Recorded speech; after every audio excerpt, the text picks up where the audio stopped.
سادگی کا فتویٰ تو ہر کوئی دیتا ہے، مگر مرتا ہر کوئی بے حیائی پر ہی ہے۔ سب سے زیادہ خطرناک عورت وہ ہے جس کا مرد اس کے قابو میں ہو۔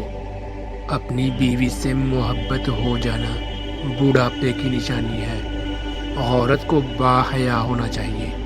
خوبصورت تو طوائفیں بھی ہوتی ہیں۔ دنیا میں ایسی سینکڑوں لڑکیاں ہیں جن کا حسن غربت کے کیچڑ میں کل سڑ رہا ہے۔ عورت کے جسم میں پلنے والا مرد عورت کے جسم کے ساتھ کھیل کر کہتا ہے یہ عورت ہی خراب ہے۔ کسی لڑکی کی زبردستی کروائی گئی شادی کے بعد ہمیشہ سرخ جوڑوں میں جنازے دیکھے نکاح کر کے ساتھ لے جانے والا تھوڑا کاڑا سہی لیکن گناہ کر کے چھوڑ جانے والے خوبصورت محبوب سے لاکھ گنا بہتر ہوتا ہے۔ عورت جیسے زندہ درخور کیا جاتا تھا، آج عزت دینے والے اسلام سے آزاد دی جاتی ہے۔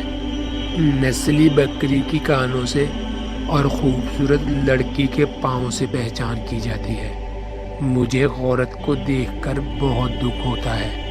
جب اس کی ساکھ پر دبا لگتا ہے تو وہ اسے مٹانے کے لیے داڑھی نہیں رکھ سکتی۔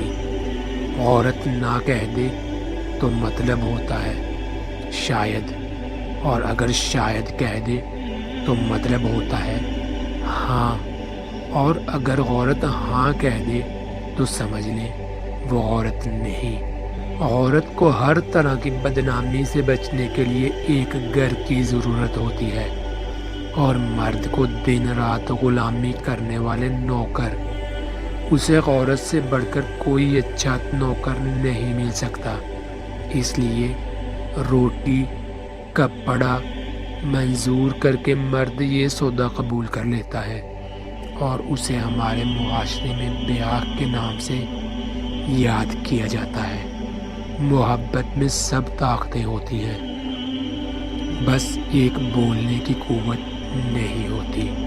سیرت کے صرف رنڈی رونے ہوتے ہیں، مرتے سب جسم پر ہی ہیں۔ عورت کے جسم تک پہنچنے کے لیے مرد دو کام کرتا ہے جو کہ عورت کو نہیں پتہ لگتے۔ پہلا کام ہمدردی دکھاتا ہے، دوسرا کام عورت کو یقین دلاتا ہے کہ وہ خوبصورت ہے۔